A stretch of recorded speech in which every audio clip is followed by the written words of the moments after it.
आमे माने कौन एही ख्रीष्टीय जीवन रूपक दौड़े हारी जाइछु ना साहस और धैर्य सहकारे आगे चलीछु। जीशुको मधुर वाक्य चला पथे साजे दीप आमरी चरण अलिभा आलोक देई जीवनर प्रतिपादे जीवनर प्रतिपादे पढ़ाए से सत्य पथे पथ प्रदर्शिका से जे पथ प्रदर्शिका पथ प्रदर्शिका पथ प्रदर्शिका। ख्रीष्टरे प्रिय दर्शक बंधु, प्रभु जीशु ख्रीष्टଙ୍କ बहुमूल्य नाम रे आपणଙ୍କୁ नमस्कार जणाई आजिर पथ प्रदर्शिका कार्यक्रम को स्वागत करूअछि। गत पाठरे आमे माने जहा शिक्षा कलु विश्वास करू आपण माने समस्ते उपकृत होइथिबे। नियमित एही कार्यक्रम देखुथांतु ओ आममानक सहित फोन रे जोगाजोग जारी रखिथांतु। प्रभु निश्चय आपणଙ୍କୁ आशीर्वाद करिवे। आपण मानक मध्यरु जदि केही ए पर्यंत आमको फोन करि पारि नाहंती तेबे आज ही आम सहित जोगाजोग करंतु। आमे आपणक फोन कॉल रो अपेक्षा रे अछु। आपणक फोन कॉल आमको आपणक निमंते प्रार्थना करिबाकू ओ आपणक विषय रे अधिक जानिबाकू सहाय्य करिवो।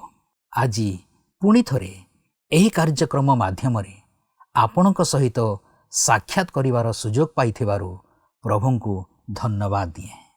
ईश्वरंक वाक्य जेपरी आपणक जीवन रे एक आश्चर्य कार्य करिवो ओ आपणक जीवन रे जेपरी एक भिन्न परिवर्तन आनिवो, एहा ही ईश्वरंक निकट रे आमर प्रार्थना ओ इच्छा।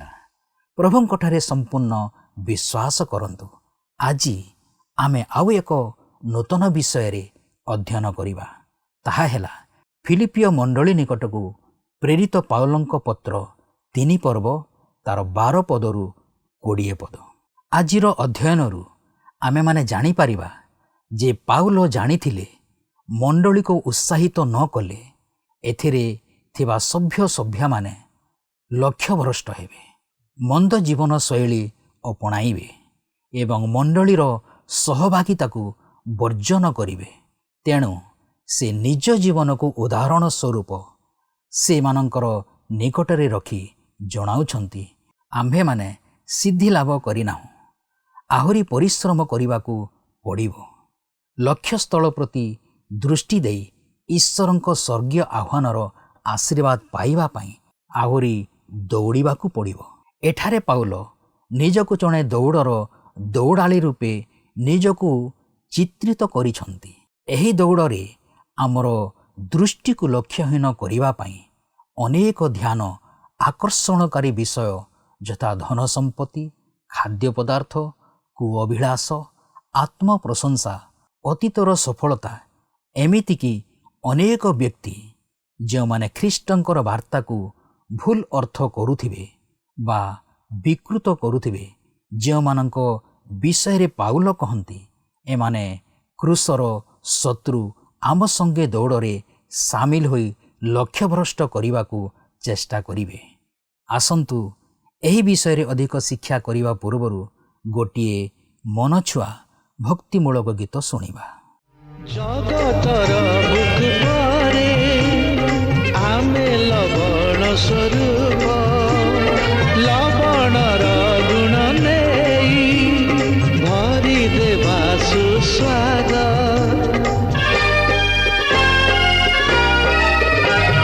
जगतर बुक पारे आमे लवण स्वरूप लवणर गुण नेई भरी देवा सुस्वाद अंधकार दुनिया ଯୀଶୁଙ୍କର ଜ୍ୟୋତି ବଳେ ଅନ୍ଧକାର ଦୁନିଆରେ ଯୀଶୁଙ୍କର ଜ୍ୟୋତି ବଳେ ଅବିରତ ଜଳୁଥିବା ଅବିରତ ଜଳୁଥିବା ଆମେ ଆପଣା ସମସ୍ତ ମନ ଦେଇ ସମସ୍ତ ପ୍ରାଣ ଦେଇ ପ୍ରଭୁଙ୍କ ସେବା କରିବା। ପ୍ରଭୁଙ୍କ ସେବା କରିବା।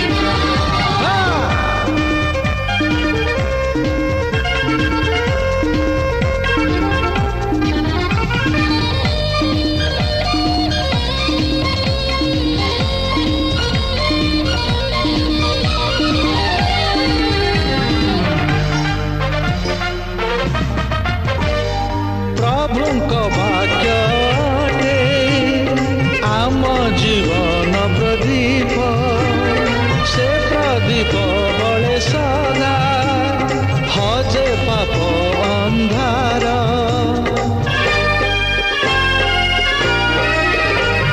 ପ୍ରଭୁଙ୍କ ବାକ୍ୟ ଅଟେ ଆମ ଜୀବନ ପ୍ରଦୀପ, ସେ ପ୍ରଦୀପ ବଳେ ସଦା ହଜେ ପାପ ଅନ୍ଧାର।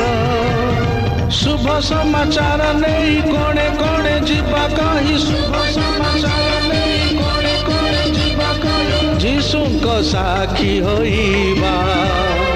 ଯୀଶୁଙ୍କ ସାକ୍ଷୀ ହୋଇବା।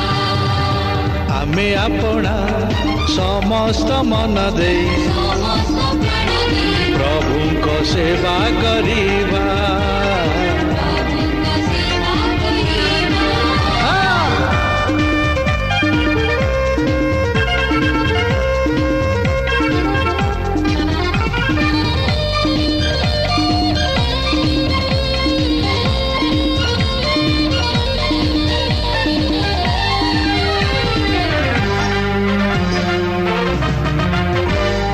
ଜୀବନର ଲକ୍ଷ୍ୟ ଆମ ପହଞ୍ଚିବା ସେ ସିଅନ। ଦୁର୍ଦିନ ପରୀକ୍ଷାରେ ହେବା ଆମେ ବଳବାନ।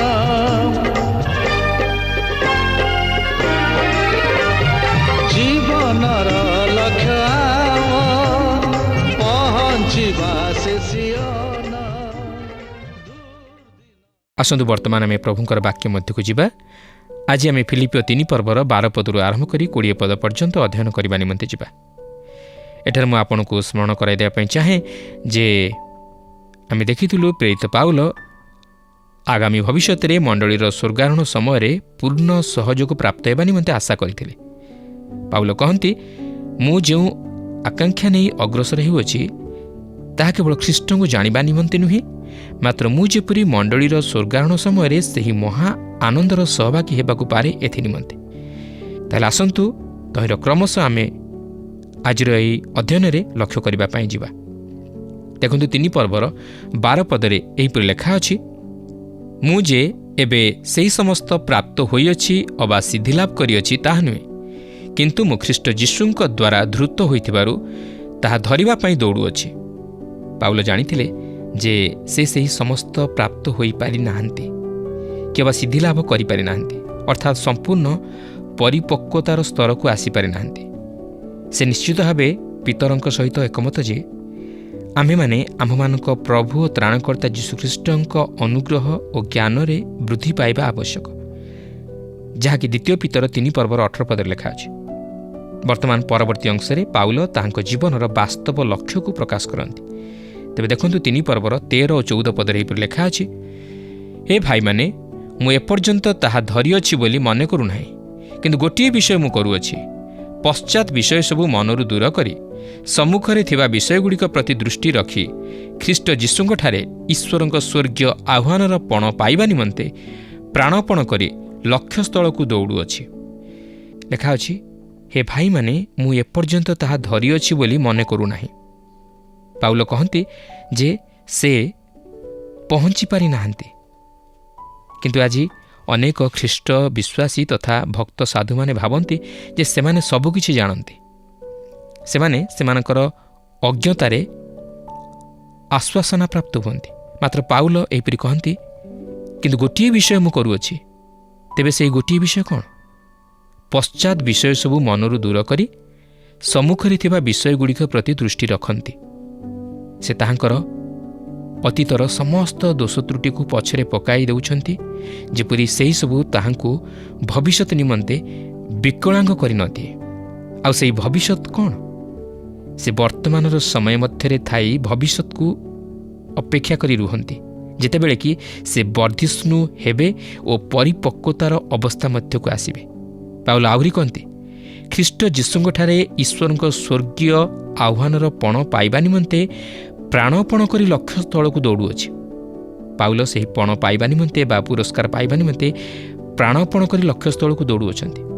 ସେ ନିଜକୁ ଏଠାରେ ଜଣେ ଦୌଡ଼ ପ୍ରତିଯୋଗିତାରେ ଭାଗ ନେଉଥିବା ତାରକା ସହିତ ସମାନ କରନ୍ତି। ଏଥିରୁ ଜଣାଯାଏ ଯେ ପାଉଲଙ୍କର କ୍ରୀଡ଼ା ପ୍ରତିଯୋଗିତା ସମ୍ପର୍କରେ କିଛି ଜ୍ଞାନ ଥିଲା ଓ ସେ ସମ୍ଭବତଃ କ୍ରୀଡ଼ାବିତ୍ ଥିଲେ। ତେବେ ସେହି ପଣ କ'ଣ ଥିଲା? ଖ୍ରୀଷ୍ଟ ଯୀଶୁଙ୍କଠାରେ ସ୍ୱର୍ଗୀୟ ଆହ୍ୱାନର ପଣ। ଏହି ପଣ କୌଣସି ଜାଗତିକ ନଥିଲା, ମାତ୍ର ଏହା ସ୍ୱର୍ଗୀୟ ଆହ୍ୱାନର ପଣ, ଯାହାକି ଊର୍ଦ୍ଧ୍ୱକୁ ନୀତ ହୋଇ ଖ୍ରୀଷ୍ଟଙ୍କ ଉପସ୍ଥିତି ମଧ୍ୟରେ ରହିବା। ପ୍ରିୟ ବନ୍ଧୁ, ଦିନେ ଆମେ ଈଶ୍ୱରଙ୍କ ଉପସ୍ଥିତି ମଧ୍ୟକୁ ଯିବା, ଆମ୍ଭେମାନେ ତାହାଙ୍କ ପରି ହେବା। ପାଉଲ କହନ୍ତି, ଏହି ସମସ୍ତ ବିଷୟ ତାହାଙ୍କ ନିମନ୍ତେ ଭବିଷ୍ୟତରେ ଘଟିବା ପାଇଁ ଯାଉଅଛି। କିନ୍ତୁ ଏଠାରେ ଆମେ ଗୋଟିଏ ବିଷୟ ସ୍ପଷ୍ଟ ଭାବେ ଜାଣି ରଖିବା ଉଚିତ ଯେ ପାଉଲ ଏଠାରେ ପରିତ୍ରାଣ ନିମନ୍ତେ ଦୌଡ଼ୁନାହାନ୍ତି, କିମ୍ବା ଆମେ ପରିତ୍ରାଣ ପାଇବା ନିମନ୍ତେ ଦୌଡ଼ୁନାହୁଁ। ପରିତ୍ରାଣ ପୁରସ୍କାର ନୁହେଁ। କେବଳ ଆମେ ଗୋଟିଏ ଉପାୟରେ ପରିତ୍ରାଣ ପ୍ରାପ୍ତ ହୋଇପାରିବା, ଆଉ ତାହା ଖ୍ରୀଷ୍ଟଙ୍କଠାରେ ବିଶ୍ୱାସ କରିବା ଦ୍ୱାରା। ପରିତ୍ରାଣ ହେଉଛି ଈଶ୍ୱରଙ୍କର ଅନୁଗ୍ରହର ଦାନ। ଏକ ଦାନ ପୁରସ୍କାର ଠାରୁ ଭିନ୍ନ ଅଟେ। ଏଫେସୀୟ 2 ପର୍ବର 8 ଓ 9 ପଦରେ ଲେଖା ଅଛି, କାରଣ ଅନୁଗ୍ରହରେ ବିଶ୍ୱାସ ଦ୍ୱାରା ତୁମେମାନେ ପରିତ୍ରାଣ ପାଇଅଛ, ତାହା ତୁମମାନଙ୍କ ନିଜଠାରୁ ହୋଇନାହିଁ, ତାହା ଈଶ୍ୱରଙ୍କ ଦାନ, କ୍ରିୟା କର୍ମରୁ ନୁହେଁ, ଯେପରି କେହି ଦର୍ପ ନ କରେ। ତେଣୁ ପରିତ୍ରାଣ ଦୌଡ଼ରେ ଜିତାଯାଏ ନାହିଁ, ମାତ୍ର ପରିତ୍ରାଣ ଏକ ଦାନ ଯାହାକି ଗ୍ରହଣ କରାଯାଏ। ବର୍ତ୍ତମାନ ପାଉଲ ସେହି ଅନନ୍ତ ଜୀବନ ପ୍ରାପ୍ତ ହେବା ପରେ ଏକ ପୁରସ୍କାର ନିମନ୍ତେ ଦୌଡ଼ୁଅଛନ୍ତି। ଖ୍ରୀଷ୍ଟ ତାହାଙ୍କ ନିମନ୍ତେ ସବୁକିଛି, ଓ ସେ ଏକ ଦୌଡ଼ ଦୌଡ଼ୁଅଛନ୍ତି ଯେପରି ସେ ଖ୍ରୀଷ୍ଟଙ୍କୁ ଜିଣିପାରନ୍ତି। କେଉଁ ଉପାୟରେ? ତେବେ ଦିନେ ସେ ତାହାଙ୍କ ଉପସ୍ଥିତି ମଧ୍ୟରେ ଛିଡ଼ା ହେବା ପାଇଁ ଯାଉଅଛନ୍ତି। ତାହାଙ୍କର ଏକମାତ୍ର ଚିନ୍ତାଧାରା ହେଉଛି ଯେ ସେ ଯେତେବେଳେ ତାହାଙ୍କ ଉପସ୍ଥିତି ମଧ୍ୟରେ ପ୍ରବେଶ କରିବେ, ସେତେବେଳେ ସେ ତାହାଙ୍କ ନିକଟରେ ଯେପରି ଲଜ୍ଜିତ ନ ହୁଅନ୍ତି। ଯୋହନ ମଧ୍ୟ କହନ୍ତି ଯେ ତାହାଙ୍କର ପ୍ରକାଶିତ ହେବା ସମୟରେ ତାହାଙ୍କ ସମ୍ମୁଖରେ ଲଜ୍ଜିତ ହେବାର ସମ୍ଭାବନା ରହିଅଛି। ପ୍ରଥମ ଯୋହନ 2 ପର୍ବର 28 ପଦରେ ଲେଖା ଅଛି, ଅତଏବ ହେ ବତ୍ସ୍ୟଗଣ, ତାହାଙ୍କଠାରେ ରୁହ, ଯେପରି ସେ ଯେତେବେଳେ ପ୍ରକାଶିତ ହେବେ, ସେତେବେଳେ ତାହାଙ୍କ ଆଗମନ ସମୟରେ ତାହାଙ୍କ ଛାମରେ ଆମ୍ଭେମାନେ ଲଜ୍ଜିତ ନ ହୋଇ ସାହସ ପ୍ରାପ୍ତ ହେବା। ଆଜି ଅନେକ ଖ୍ରୀଷ୍ଟ ବିଶ୍ୱାସୀ ଖ୍ରୀଷ୍ଟଙ୍କର ଆଗମନ ନେଇ ଅନେକ କିଛି କଥାବାର୍ତ୍ତା ତଥା ଆଲୋଚନା କରନ୍ତି, ମାତ୍ର ସେମାନେ ନିଜର ଜୀବନ ବିଷୟରେ ସତର୍କ ନୁହନ୍ତି। ସେମାନେ ନିଜର ଆଚରଣ ସମ୍ବନ୍ଧରେ ସାବଧାନତା ରକ୍ଷା କରନ୍ତି ନାହିଁ। କିନ୍ତୁ ଆମେ ଜାଣି ରଖିବା ଉଚିତ ଯେ ଆମ ପ୍ରତ୍ୟେକଙ୍କୁ ଦିନେ ନା ଦିନେ ଖ୍ରୀଷ୍ଟଙ୍କ ବିଚାରାସନ ଛାମୁରେ ଉପସ୍ଥିତ ହେବାକୁ ହେବ ଓ ନିଜ ନିଜ କର୍ମର ନିକାଶ ଦେବାକୁ ହେବ। ଏହାପରେ 3 ପର୍ବର 15 ପଦରେ ଲେଖା ଅଛି, ଅତଏବ ଆସ, ଆମ୍ଭେମାନେ ଯେତେ ଲୋକ ସିଦ୍ଧ ଏହିପରି ଭାବ ଧାରଣ କରୁ। ଆଉ ଯଦି କୌଣସି ବିଷୟରେ ତୁମମାନଙ୍କର ଭାବ ଭିନ୍ନ ପ୍ରକାର ଥାଏ, ତେବେ ଏହା ମଧ୍ୟ ଈଶ୍ୱର ତୁମମାନଙ୍କ ନିକଟରେ ପ୍ରକାଶ କରିବେ। ପାଉଲ କହନ୍ତି, ଅତଏବ ଆସ, ଆମ୍ଭେମାନେ ଯେତେ ଲୋକ ସିଦ୍ଧ। ଏହାଦ୍ୱାରା ସେ କ'ଣ କହିବା ପାଇଁ ଚାହାନ୍ତି? ଆପଣ ଦେଖନ୍ତୁ, ପାଉଲ ଯେତେବେଳେ କହନ୍ତି ଯେତେ ଲୋକ ସିଦ୍ଧ, ଏହାର ଅର୍ଥ ଯେଉଁଠାରେ ଜଣେ ପରିପକ୍ୱତାର ସ୍ତରରେ ରହିବା ଉଚିତ, ସେହି ସ୍ଥାନରେ ପହଞ୍ଚିବା। ଏଠାରେ ଆମେ ଏକ ଶିଶୁକୁ ଦୃଷ୍ଟାନ୍ତ ସ୍ୱରୂପେ ବ୍ୟବହାର କରିପାରିବା। ଧରି ନିଅନ୍ତୁ, ଆମର ଜଣେ 17 ମାସର ଶିଶୁ ସନ୍ତାନ ଅଛି। ବାସ୍ତବରେ ସେ ଏକ ଚମତ୍କାର ଶିଶୁ, ମାତ୍ର ଆପଣ ଯଦି ତାହାକୁ 17 ବର୍ଷ ପରେ ଦେଖିବେ ଯେ ସେ ସେହିପରି ଶିଶୁ ପରି ଦାଦା ବାବା କହୁଛି, ତାହେଲେ ପ୍ରକୃତରେ ସେହି ଶିଶୁର କିଛି ଦୋଷ ରହିଅଛି। ତେବେ ପାଉଲଙ୍କ ମନରେ ସେହି ପରିପକ୍ୱତାର ଚିନ୍ତାଧାରା ରହିଅଛି। ସେ ଏହା କହନ୍ତି, ଅତଏବ ଆସନ୍ତୁ, ଆମେମାନେ ଯେତେ ଜଣ ଖ୍ରୀଷ୍ଟଙ୍କଠାରେ ସିଦ୍ଧ ହୋଇଅଛୁ, ଯେଉଁମାନେ ସାଧାରଣତଃ ଖ୍ରୀଷ୍ଟଙ୍କଠାରେ ବୃଦ୍ଧି ଲାଭ କରୁଅଛୁ, ଆମ୍ଭେମାନେ ଏକମନା ହେଉ। ଅନ୍ୟ ଅର୍ଥରେ କହିବାକୁ ଗଲେ ପାଉଲଙ୍କ ପରି ମନ ଧାରଣ କରୁ, ପାଉଲଙ୍କ ପରି ସେହି ଦୌଡ଼ରେ ଭାଗ ନେଇ ସେହି ଗୋଟିଏ ଲକ୍ଷ୍ୟରେ ଧାବମାନ ହେଉ। ଲେଖା ଅଛି, ଆଉ ଯଦି କୌଣସି ବିଷୟରେ ତୁମମାନଙ୍କର ଭାବ ଭିନ୍ନ ପ୍ରକାର ଥାଏ, ତେବେ ଏହା ମଧ୍ୟ ଈଶ୍ୱର ତୁମମାନଙ୍କ ନିକଟରେ ପ୍ରକାଶ କରିବେ। ହୋଇପାରେ ଆପଣଙ୍କର କିଛି ଭିନ୍ନ ଚିନ୍ତାଧାରା ଅଛି ଓ ଈଶ୍ୱର ଆପଣଙ୍କ ଜୀବନ ନିମନ୍ତେ ଆଉ କିଛି ଯୋଜନା ପ୍ରସ୍ତୁତ କରିଅଛନ୍ତି। ମାତ୍ର ଆପଣ ଯଦି ଈଶ୍ୱରଙ୍କ ଇଚ୍ଛା ଅନୁଯାୟୀ କାର୍ଯ୍ୟ କରିବାକୁ ଇଚ୍ଛା କରନ୍ତି, ତାହେଲେ ସେ ଏହା ଆପଣଙ୍କୁ ଦେଖାଇବେ। କାରଣ ଈଶ୍ୱର ଇଚ୍ଛୁକ ଥିବା ବିଶ୍ୱାସୀମାନଙ୍କୁ କଢ଼ାଇ ନେବା ନିମନ୍ତେ ସମର୍ଥ ଅଟନ୍ତି। ତାହା ହିଁ ପାଉଲ ଏଠାରେ ପ୍ରକାଶ କରନ୍ତି। ଈଶ୍ୱର ଆପଣଙ୍କୁ ତାହାଙ୍କର ଇଚ୍ଛା ଅନୁଯାୟୀ ପରିଚାଳିତ କରାଇବାକୁ ଚାହାନ୍ତି ଓ ତାହାଙ୍କର ଇଚ୍ଛା ଆପଣଙ୍କୁ ମଧ୍ୟ ଜଣାଇବେ ଯଦି ଆପଣ ତାହାଙ୍କ ଦ୍ୱାରା ପରିଚାଳିତ ହେବାକୁ ଚାହାନ୍ତି। ତେବେ ଈଶ୍ୱରଙ୍କ ଇଚ୍ଛାକୁ ଜାଣିବାକୁ ହେଲେ ଈଶ୍ୱରଙ୍କ ବାକ୍ୟକୁ ଜାଣିବାକୁ ହେବ ଓ ତାହାଙ୍କର ବାକ୍ୟ ଅନୁଯାୟୀ ଚାଲିବାକୁ ହେବ। ପ୍ରଭୁ ଯୀଶୁଖ୍ରୀଷ୍ଟଙ୍କ ସହ ସମ୍ପର୍କ ସ୍ଥାପନ କରିବାକୁ ହେବ ଓ ତାହାଙ୍କର ନିକଟବର୍ତ୍ତୀ ହେବାକୁ ହେବ। ସେ ଆମମାନଙ୍କୁ ଯାହା କରିବାକୁ ଦେଖାନ୍ତି ତାହାକୁ କରିବା ଦ୍ୱାରା ଆମେ ତାହାଙ୍କର ଇଚ୍ଛାକୁ ସଫଳ କରୁ। ଈଶ୍ୱରଙ୍କ ଇଚ୍ଛାକୁ ଜାଣିବା ନିମନ୍ତେ ସେପରି କିଛି ସ୍ୱତନ୍ତ୍ର ଧାରା ନାହିଁ। ଈଶ୍ୱରଙ୍କ ଇଚ୍ଛାକୁ ଜାଣିବା ନିମନ୍ତେ ଆମ୍ଭମାନଙ୍କୁ ଦିନ ପ୍ରତିଦିନ ତାହାଙ୍କ ସହିତ ଚାଲିବାକୁ ହେବ ଓ ତାହାଙ୍କ ଦ୍ୱାରା ପରିଚାଳିତ ହେବା ନିମନ୍ତେ ଇଚ୍ଛା ପ୍ରକାଶ କରିବାକୁ ହେବ। ତାହାଙ୍କର ବାକ୍ୟ ଅନୁଯାୟୀ ଜୀବନଯାପନ କରିବାକୁ ହେବ। ଏହା ଆପଣଙ୍କୁ ଠିକ୍ ରାସ୍ତାରେ କଢ଼ାଇ ନେବ ଓ ଏହା ଆପଣଙ୍କ ହୃଦୟରେ ଏକ ବାସ୍ତବ ଆନନ୍ଦ ଆଣିଦେବ। 16 ପଦରେ ଲେଖା ଅଛି, କେବଳ ଆମ୍ଭେମାନେ ଯେତେ ପର୍ଯ୍ୟନ୍ତ ଅଗ୍ରସର ହୋଇଅଛୁ ସେହି ଅନୁସାରେ ଆଚରଣ କରୁ। ପାଉଲ ଫିଲିପିୟ ମଣ୍ଡଳୀର ଖ୍ରୀଷ୍ଟ ବିଶ୍ୱାସୀମାନଙ୍କୁ ଉତ୍ସାହିତ କରନ୍ତି ସେହି ଦୌଡ଼ରେ ଭାଗ ନେବା ନିମନ୍ତେ। ସେ ଚାହାନ୍ତି ଯେପରି ସେମାନେ ସେହି ପୁରସ୍କାରର ଅଧିକାରୀ ହେବା ନିମନ୍ତେ ଦୌଡ଼ନ୍ତି, ଯାହାକି ଖ୍ରୀଷ୍ଟ ଯୀଶୁଙ୍କଠାରେ ଈଶ୍ୱରଙ୍କ ସ୍ୱର୍ଗୀୟ ଆହ୍ୱାନର ପଣ। ଏହାପରେ ସେ ନିଜକୁ ଏକ ଉଦାହରଣ ସ୍ୱରୂପ ଉପସ୍ଥାପିତ କରନ୍ତି। 17 ପଦରେ ଲେଖା ଅଛି, ହେ ଭ୍ରାତୃଗଣ, ତୁମେମାନେ ଏକତ୍ର ମିଳି ମୋହର ଅନୁକାରୀ ହୁଅ।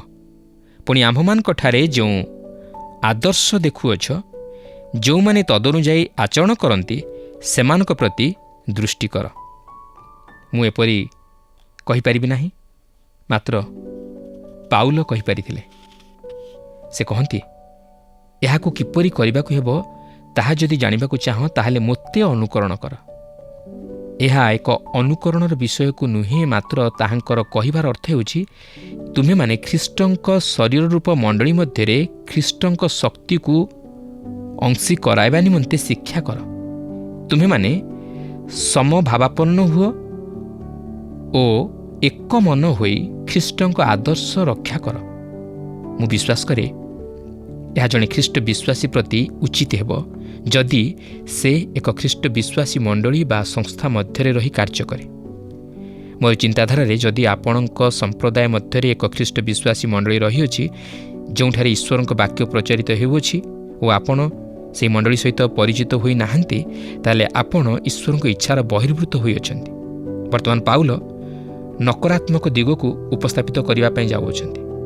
3 ପର୍ବର 18 ଓ 19 ପଦରେ ଏହିପରି ଲେଖା ଅଛି, କାରଣ ଏପରି ଅନେକ ଅଛନ୍ତି ଯେଉଁମାନଙ୍କର ଆଚରଣ ବିଷୟରେ ମୁଁ ତୁମମାନଙ୍କୁ ଥରକୁ ଥର କହିଅଛି, ଆଉ ବର୍ତ୍ତମାନ ମଧ୍ୟ କାନ୍ଦି କାନ୍ଦି କହୁଅଛି, ସେମାନେ ଖ୍ରୀଷ୍ଟଙ୍କ କ୍ରୁଶର ଶତ୍ରୁ। ସେମାନଙ୍କ ପରିଣାମ ବିନାଶ, ଉଦର ସେମାନଙ୍କର ଦେବତା। ସେମାନେ ଆପଣା ଆପଣା ଲଜ୍ଜାକୁ ଦର୍ପର ବିଷୟ ମନେ କରନ୍ତି, ପୁଣି ପାର୍ଥିବ ବିଷୟଗୁଡ଼ାକରେ ଆସକ୍ତ ଅଟନ୍ତି। ଦେଖନ୍ତୁ, ଯେଉଁମାନେ ନିଜକୁ ଖ୍ରୀଷ୍ଟ ବିଶ୍ୱାସୀ ବୋଲି କହନ୍ତି ସେମାନଙ୍କ କ୍ଷେତ୍ରରେ ଏହା ଏକ ଦଣ୍ଡାଜ୍ଞା ପରି ଭୟଙ୍କର ବିଷୟ।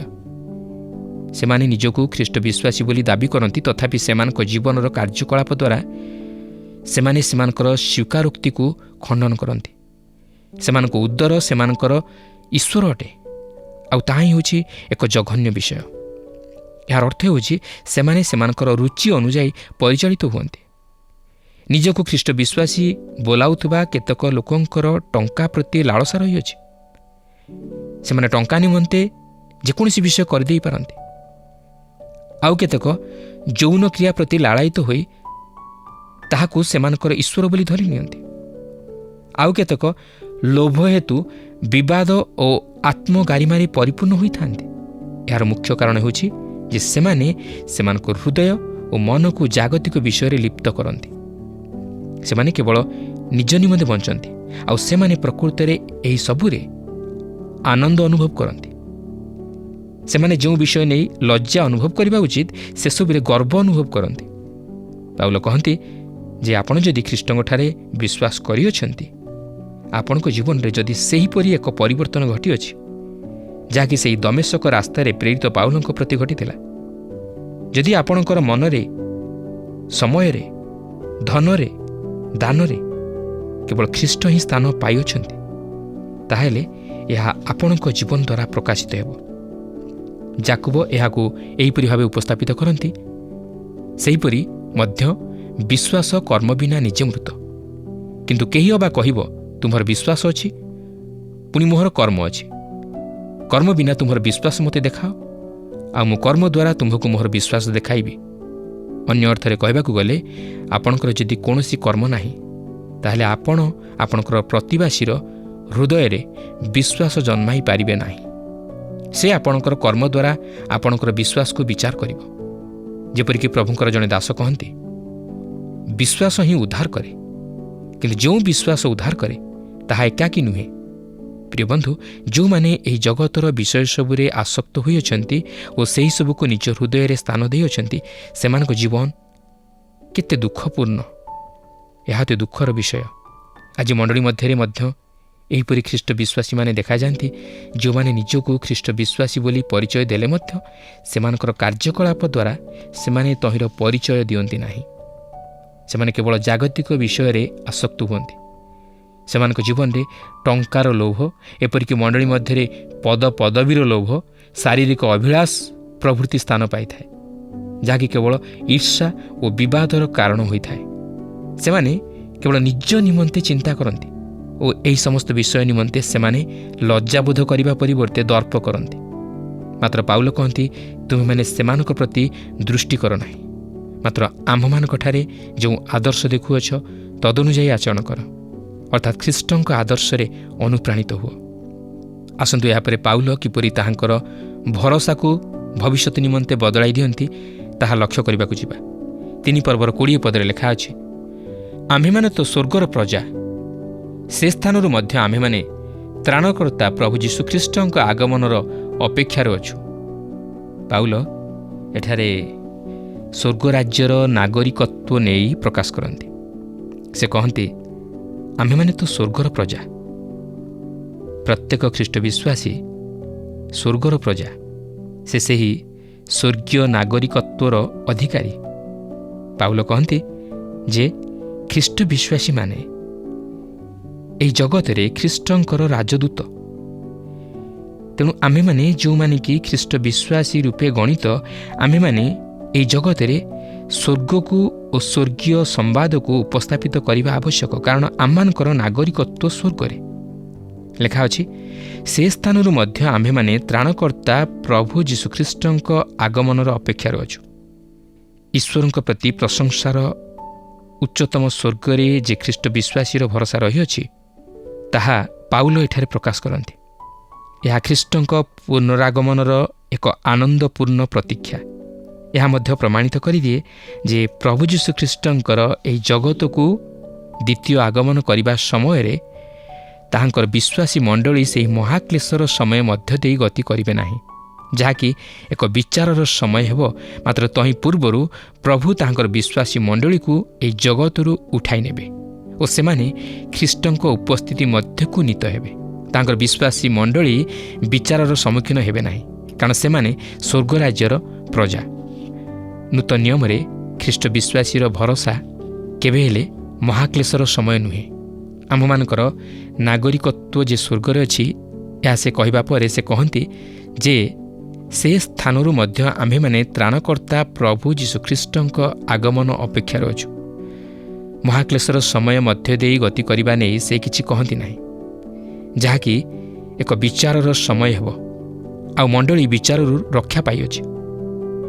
ଖ୍ରୀଷ୍ଟ ବିଶ୍ୱାସୀମାନେ ମହାକ୍ଲେଶର ସମୟ ମଧ୍ୟ ଦେଇ ଗତି କରିବେ ନାହିଁ। ଅନେକ ଲୋକ କହନ୍ତି ଯେ ପ୍ରଭୁ ମହାକ୍ଲେଶର ସମୟ ମଧ୍ୟ ଦେଇ ମଣ୍ଡଳୀକୁ ସୁରକ୍ଷା ଦେବେ। ହଁ, ସେ ଦେଇପାରିବେ।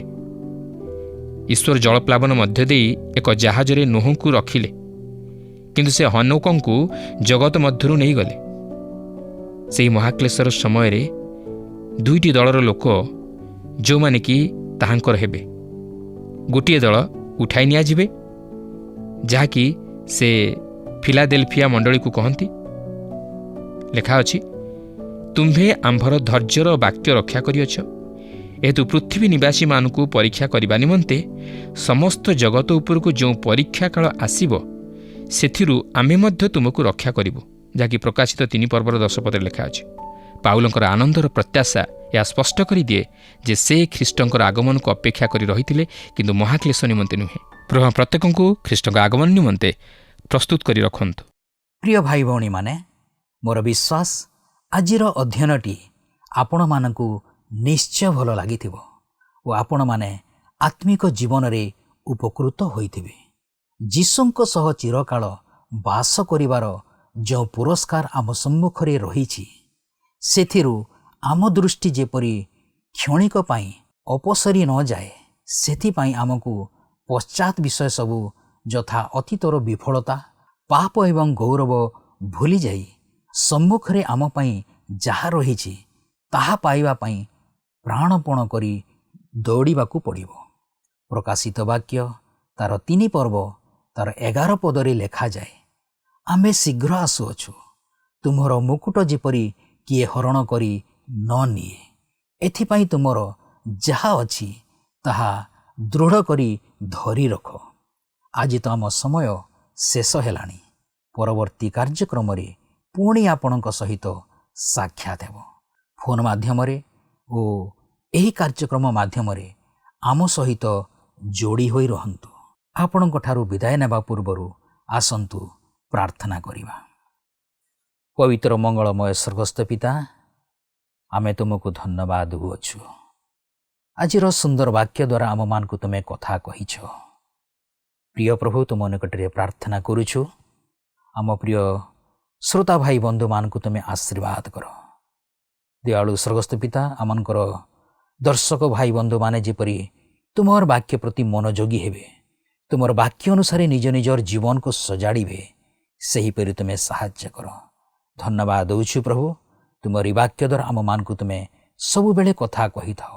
ଗୌରବ ମହିମା ତୁମକୁ ଦେଇ ଯୀଶୁଙ୍କ ନାମରେ ପ୍ରାର୍ଥନା ମାଗୁଅଛୁ, ଆମେନ୍। ଗତ ପ୍ରଶ୍ନର ଉତ୍ତରଟି ହେଲା ଡି ଯୀଶୁଖ୍ରୀଷ୍ଟ। ଆଜିର ପ୍ରଶ୍ନଟି ହେଲା, କିଏ ବିଚାରରୁ ରକ୍ଷା ପାଇଅଛି? ଏ ମଣ୍ଡଳୀ, ବି ସମାଜ, ସି ଗୃହ, ଡି ପ୍ରସାଦ।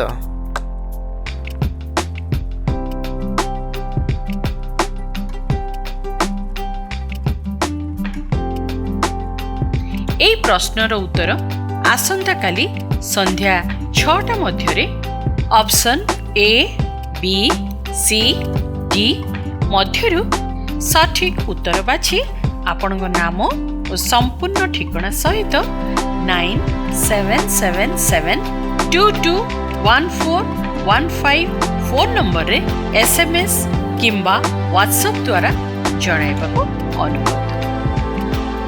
जदि आपको आम कार्यक्रम भल लगुच तेबे 0444908126 रे मिस्ड कॉल दे विजय होई परिबे। गत सप्ताहर विजय दर्शक बंधु हेले महाराष्ट्ररू प्रतीक्षा खुंटिया और परिवार।